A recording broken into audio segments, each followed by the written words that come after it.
êtes? J'espère que vous allez bien.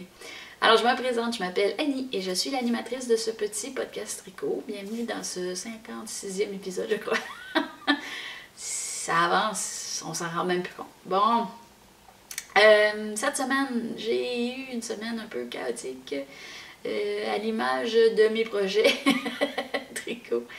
C'est pas grave, on prend quelques minutes puis je vous montre un peu ce que j'ai complété et ce qui se passe en ce moment dans mon environnement tricot. Alors voilà, on part. Ok, on décolle ça avec le projet. Premièrement, on va parler du défi. Défi des 2 prochains mois, c'est-à-dire janvier-février. Je vous propose de relever le défi des chevrons. Le défi des chevrons, c'est simple. En fait, je l'ai appelé défi zigzag. Si vous allez sur Ravelry, sur le groupe Tricot Josette, vous allez trouver le défi zigzag. Et en fait, je vous mets au défi de faire un modèle qui contient des chevrons, donc qui crée un effet zigzag. Moi, pour ma part, j'avais de la laine à barre que j'avais eue en cadeau et que j'ai décidé de travailler en mode chevron. C'est le Wandering Wool, qui est une laine MCM qu'on appelle là, Merino Cashmere Nylon. Vraiment chouette. La couleur est superbe, c'est une couleur foncée, c'est un petit mélange de grisé, de mauve et de noir. Il est super beau. Alors voilà. Bon, autre élément à mentionner sur ce défi-là. J'ai essayé une nouvelle technique que je n'avais pas essayée pour travailler des bas. Les chaussettes tricotées en duo sur mes aiguilles. Pourquoi? Parce que j'aime voir la progression de mes deux pieds en même temps. Ce qui n'est pas toujours évident. La problématique que j'avais, c'est que j'ai brisé ma grande aiguille. J'avais une grande aiguille. Et le problème avec la grande aiguille, quand on travaille avec la grande aiguille, c'est qu'elle est toujours pliée. Et quand elle est toujours pliée, ça finit par la briser, ce qui est arrivé dans mon cas. Alors la fois suivante, j'avais vu des gens qui travaillaient avec 2 aiguilles circulaires, ce qui fait qu'on peut travailler le devant avec une paire d'aiguilles et le derrière avec une autre paire d'aiguilles. Sauf que j'ai pas trouvé ça facile à monter et j'ai pas trouvé ça facile pendant le bon premier 2 cm du travail parce qu'on est tout mélangé dans, premièrement, il twist comme ça. Deuxièmement, on prend l'arrière avec l'avant au lieu du bon morceau. Troisièmement, il y a 4 fils qui pendent. C'est pas évident. Ça peut être très mélangeant. Et finalement, j'ai décidé de continuer parce que je voulais vraiment essayer le modèle au complet et maintenant, ça va beaucoup mieux. Okay? Je ne sais pas si c'est parce que je m'habitue ou si c'est parce que le modèle a beaucoup avancé. D'après moi, les deux aident. Mais voilà, alors c'est un modèle qui contient des chevrons. Là, je ne suis pas très avancée, mais je vais essayer de vous en montrer quand même un peu le concept. Voyons voir si j'arrive à l'étirer pour vous montrer, bien vous montrer. Voilà, alors le chevron, vous le voyez quand le tricot fait une espèce de V. OK? Côte à côte, ça fait des zigzags. J'en ai de l'autre côté aussi. En fait, il y en a 3 sur le tour de la jambe. Alors, j'ai bien hâte de voir. Vous allez mieux voir quand on va avoir progressé un peu plus loin. Le modèle demande à partir au centre du pied à l'arrière. Et vu que j'en avais monté 2 sur mes broches, j'ai décidé d'attendre au talon pour les déplacer. J'ai respecté le modèle, là, mais je vais être obligée de le tourner. On va voir ce que ça donne. J'espère que je ne me suis pas trop mélangée et que ça va bien fonctionner. Mais je pense que je suis correcte. Alors voilà. Ça, c'est ce que j'ai sur les broches. Il y en a plusieurs qui ont décidé de participer au défi. C'est super. Il y en a même plusieurs qui ont décidé de faire, par exemple, Ido Foudé, qui est une petite veste tout ajourée en chevron. Elle est très, très belle, très populaire. Il y en a d'autres qui font le WhatsApp Rufus comme moi. Et puis il y en a qui ont trouvé d'autres choses, hein, des châles, des choses comme ça. Le zigzag, il se retrouve dans tous les sortes de modèles. C'est pas difficile à trouver. Alors voilà, il y a de la place. Hein, s'il y en a d'autres qui veulent se joindre à nous, hein, vous êtes les bienvenus.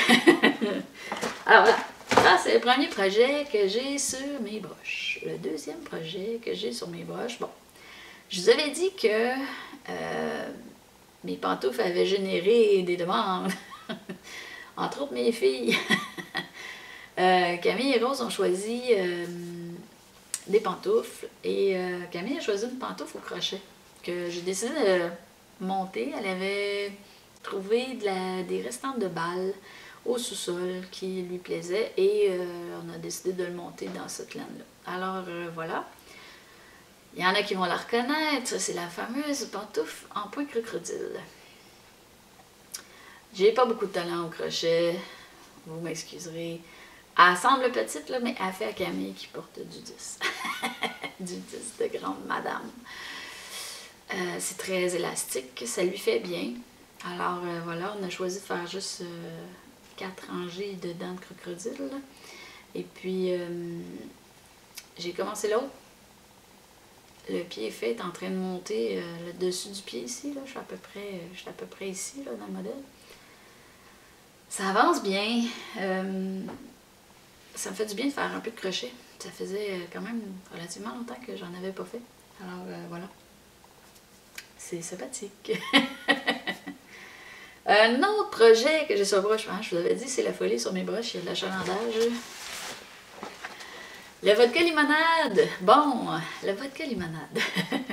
Il avance pas vite, mon vodka limonade. Pourquoi? Parce que je fais d'autres choses. On dirait que j'y reviens, je retourne, j'y reviens, je retourne. Mais il est vraiment doux, alors j'y reviens souvent. J'ai pas beaucoup avancé depuis la dernière fois, je vous montre. J'ai quand même fait probablement le double de la section du bas, mais comme on augmente le nombre de mailles à chaque 2 rangs, ben ça va de moins en moins vite.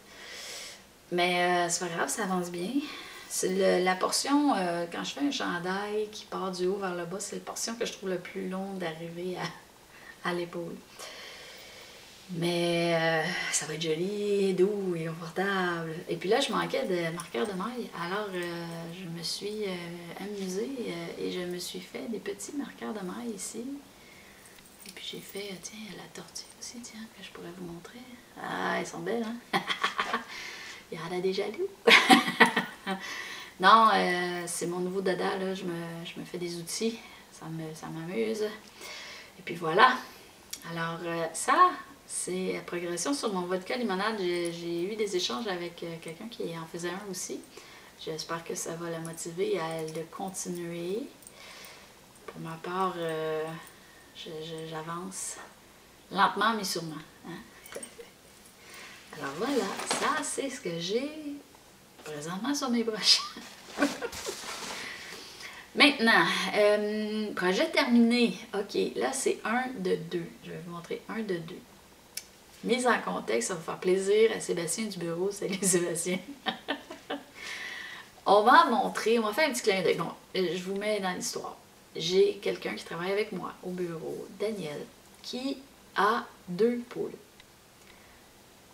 2 poules urbaines, ok? C'est pas quelqu'un qui vit à la campagne, c'est quelqu'un qui vit dans un milieu urbain et qui s'est procuré des poules. Tombée en amour avec ses poules, elle chouchoute, minouche ses poules, comme ça se peut pas, ok? Elle les chauffe, elle leur met de la musique, de tout, ok? On agace beaucoup Daniel avec ses poules parce que hein, c'est ses bébés, ok? Et on a vu, Sébastien m'a fait signe et m'a montré un chandail de poule. Oui, oui, un chandail de poule. Bon, c'est le truc le plus fou que j'ai tricoté. C'est très, très drôle. J'ai vu des images d'une poule qu'il porte et j'ai pas pu résister. Il fallait que je le laissais. Alors, Sébastien, je te montre parce que Daniel ne regarde pas le podcast. Mais Sébastien, toi, tu vas rire. Regarde ce que j'ai fait. Un chandail de poule. OK? Là, pour ceux qui ne comprennent pas comment ça marche, là. C'est assez pour la tête, c'est assez pour la poitrine, hein? La poitrine de poule. OK, ça pour ses ailes, un grand trou pour ses ailes. Et puis ici, c'est la côte qui va sur le milieu du dos.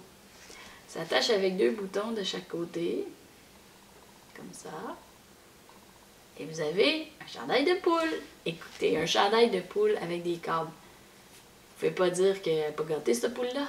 Hein? Mais pour faire exprès, Daniel a 2 poules. Alors, ça va faire des jaloux. Alors, je vais faire un 2e chandail de poule. Je vais changer de motif. Je ne ferai pas des câbles sur l'autre, je vais faire autre chose, je ne sais pas. Là, je l'ai fait avec mes restants de laine, c'est de l'acrylique, ça. C'est facile à nettoyer, puis c'est pas, ça s'use pas, puis bon. Et des restants de boutons, on s'entend, là, c'est un bricot clin d'œil pour Daniel. Alors, j'ai hâte de voir sa réaction, mais qu'on lui offre, ça va être vraiment trop drôle. Bon, c'est le truc le plus bizarre que j'ai tricoté. Merci les boys au bureau qui ont suggéré qu'on s'y mette. C'était vraiment très drôle. En tout cas, mes enfants, eux, ils en sont fous.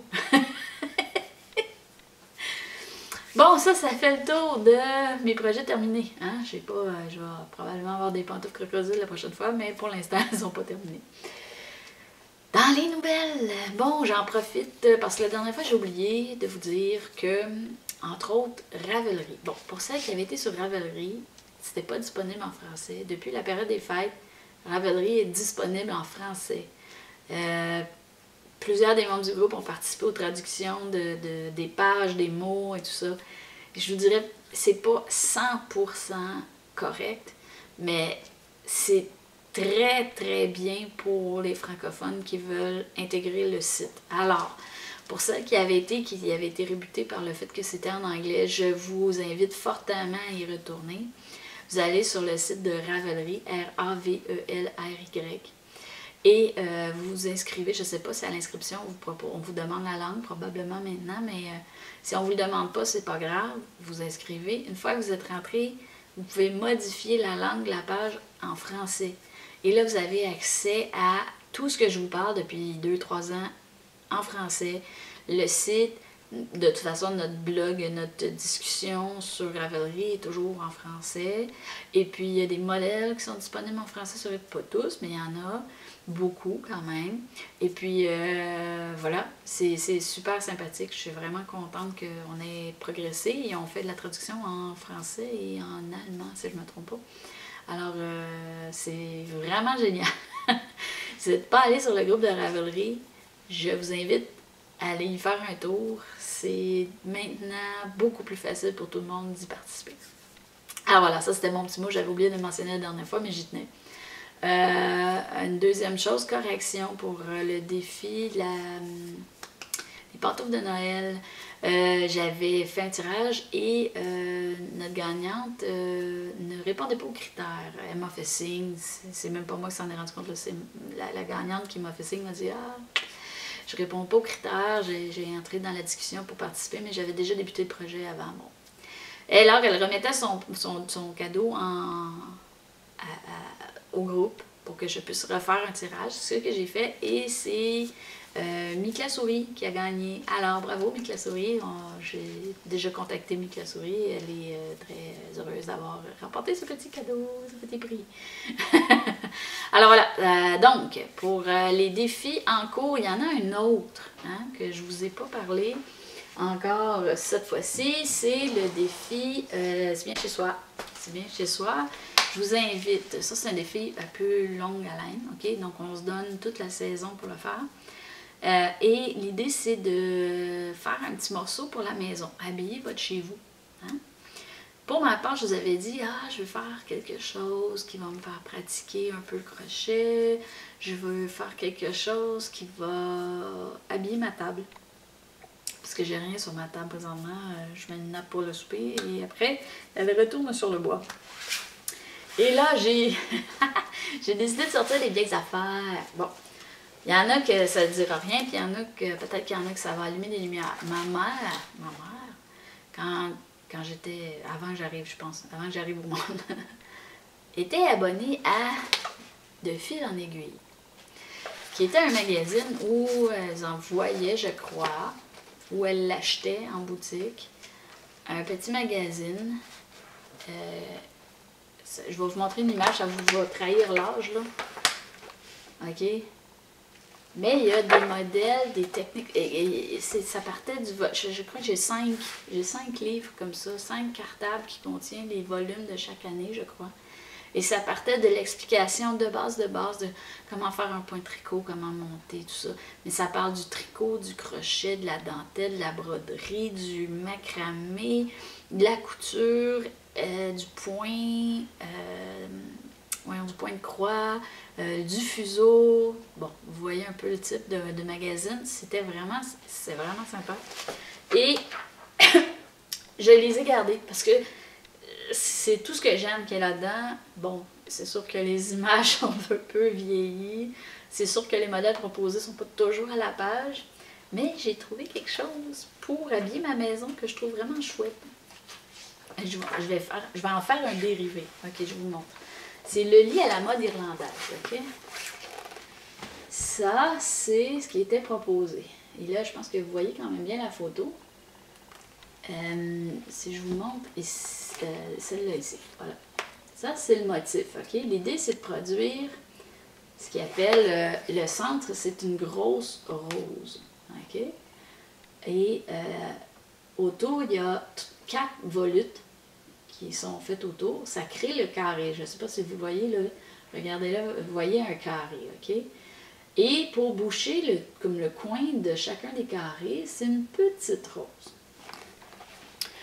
Bon, ça c'était pour un lit, mais grosso modo, il est très adaptable pour faire une nappe de table. Ce qui me dérange dans ce modèle-là, c'est que les roses sont surélevées. Et je veux pas ça pour ma table parce que je veux être capable de déposer des choses et que ça soit pas raboteux. Donc, ce que je vais faire, c'est que je vais m'inspirer de ça. C'est-à-dire que j'aime bien l'idée des volutes autour d'une rose ou d'un motif rond au centre et de boucher les trous par un autre petit rond. Je vais jouer avec la mécanique, c'est-à-dire que je vais m'inspirer de ce qui est ici pour créer mon dessus de table. On va voir ce que ça donne.